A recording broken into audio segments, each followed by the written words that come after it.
ভারতীয় নাগরিকত্ব কার্ড অর্থাৎ এই সিটিজেন কার্ড আপনারা নিজেদের ফোন বা কম্পিউটার থেকে আবেদন করতে হবে, কি কি ডকুমেন্টস লাগবে, কাদের এই সিটিজেন কার্ড করতে হবে, কাদের করতে হবে না, কিভাবে আবেদন করতে হবে, কি কি ডকুমেন্টস লাগবে, এই যে যাবতীয় তথ্য টোটালটাই কিন্তু আজকে আমরা এই ভিডিওর মাধ্যমে দেখে নেব। তো চলুন বেশি দেরি না করে ভিডিওটা শুরু করা যাক। তো প্রথমেই আপনাদের যে কাজটা করতে হবে, গুগলে এসে নর্মালি সার্চ করতে হবে ইওবং। তো আমরা এখানে নর্মালি ইওবং লিখে সার্চ করে দিলাম।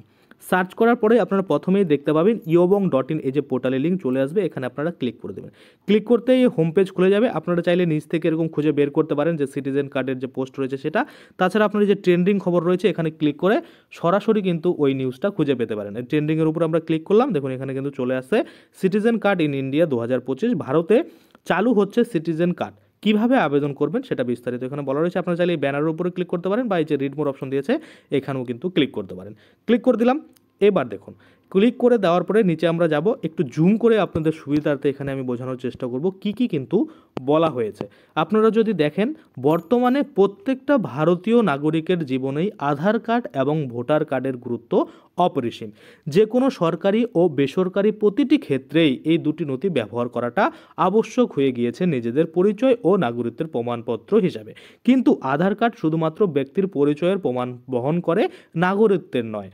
আর ভোটার কার্ড শুধুমাত্র দেশের মানুষদের ভোটের অধিকার দেওয়াটা নিশ্চিত করে। তাই দেশের কেন্দ্রীয় সরকার নতুন একটি নথি চালু করার চিন্তাভাবনা করছে, যা একই সঙ্গে দেশের নাগরিকদের পরিচয় এবং নাগরিক হওয়ার প্রমাণ বহন করবে। এই নতুন নথিপত্রের নাম হবে সিটিজেন কার্ড। তো এই সিটিজেন কার্ড কি, দেখুন এখানে পরিষ্কার করে বলা হয়েছে যে সিটিজেন কার্ড হলো এমন একটি আধুনিক পরিচয়পত্র যা প্রত্যেকটি বৈধ ভারতীয় নাগরিকদের জন্য ইস্যু করা হবে।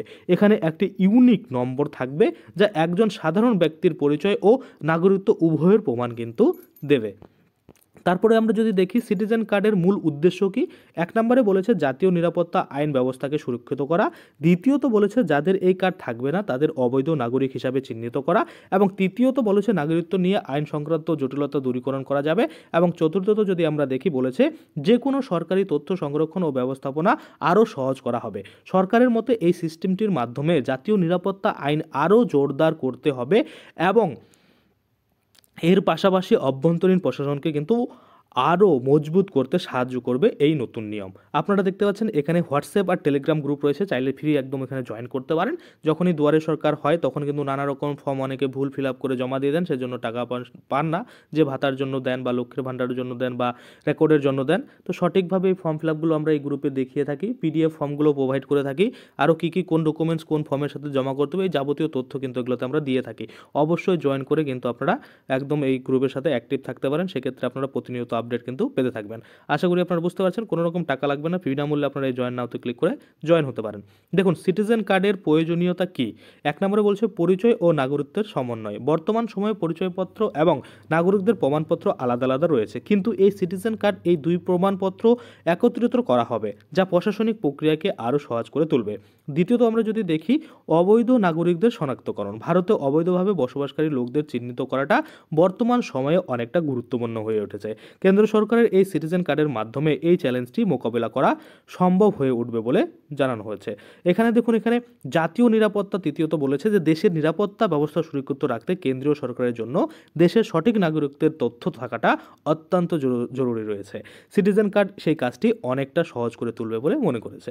কিভাবে আবেদন করবেন এই সিটিজেন কার্ডের মাধ্যমে, দেখুন সিটিজেন কার্ড প্রাপ্তির প্রক্রিয়া মূলত জাতীয় জনসংখ্যা পঞ্জি এনপিআর এর মাধ্যমে সম্পন্ন করা হবে।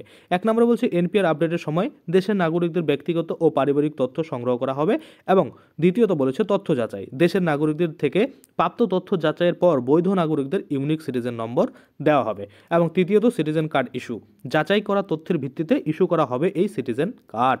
তবে সরকারিভাবে এই প্রক্রিয়া কবে শুরু হবে সে বিষয় নিয়ে এখনও নির্দিষ্টভাবে কিছু ঘোষণা হয়নি, যখনই হবে তখনই আমি আপনাদের জন্য আবারও একটা ভিডিও বানিয়ে দেবো। সিটিজেন কার্ডের সম্ভাব্য সুবিধাগুলো কী কী, দেখুন এক নাম্বার হচ্ছে সমস্ত নথিপত্র একীকরণ। দেশে সিটিজেন কার্ড হলে আলাদা করে ভোটার কার্ড বা আধার কার্ড প্রয়োজনীয়তা পড়বে না, বা আধার কার্ড ভোটার কার্ড প্রয়োজন অনেকটা কমে যাবে।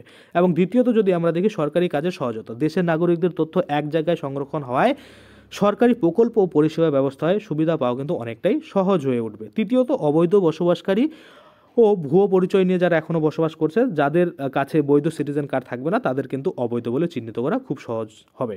এবং চ্যালেঞ্জ ও বিতর্ক যদি আমরা দেখি, যদিও সিটিজেন কার্ড নিয়ে অনেক ইতিবাচক দিক রয়েছে, তবু এই পরিকল্পনা নিয়েও কিছু কিছু কিন্তু বিতর্কের জন্ম নিতে পারে বলে মনে করা হচ্ছে। এক, গোপনীয়তার উন্মোচন, নাগরিকত্ব প্রমাণের জটিলতা, সামাজিক প্রভাব ইত্যাদি ইত্যাদি। সিটিজেন কার্ড 2025 সালে এক নতুন যুগের সূচনা করতে পারে বলে ধারণা করা হয়েছে, যেখানে পরিচয় এবং নাগরিকত্বের প্রমাণের নথি একত্রিত হবে। এটি প্রশাসনিক কাজকর্মকে অনেকটা সহজ করার পাশাপাশি দেশের অভ্যন্তরীণ নিরাপত্তা আরও শক্ত করে তুলবে। তবে এই কার্ডের সঠিকভাবে বাস্তবায়ন করা এবং নাগরিকদের আস্থা অর্জন করাই হবে এই প্রকল্পের সাফল্যের চাবিকাঠি। আশা করি আপনারা বুঝতে পারছেন। আজকের জন্য ভিডিওটা এখানেই শেষ করব। যদি ভিডিওটা ভালো লাগে অবশ্যই একটা লাইক করে দেবেন। যদি আমার চ্যানেলে প্রথমবার ভিজিট করে থাকেন, নিচে একটা রেড কালার সাবস্ক্রাইব বাটন দেখবেন, ওখানে ক্লিক করে সাবস্ক্রাইব করতে পারেন। আর সাথে যে বেল আইকনটা রয়েছে ওখানে ক্লিক করে বেল আইকনটাকে এনেবল করে দেবেন। তাতে করে কী হবে, যখনই আমি এই ধরনের কোনো ভিডিও বানাবো সেটার যে নোটিফিকেশন সেটা কিন্তু আপনার কাছে পৌঁছে যাবে। ধন্যবাদ।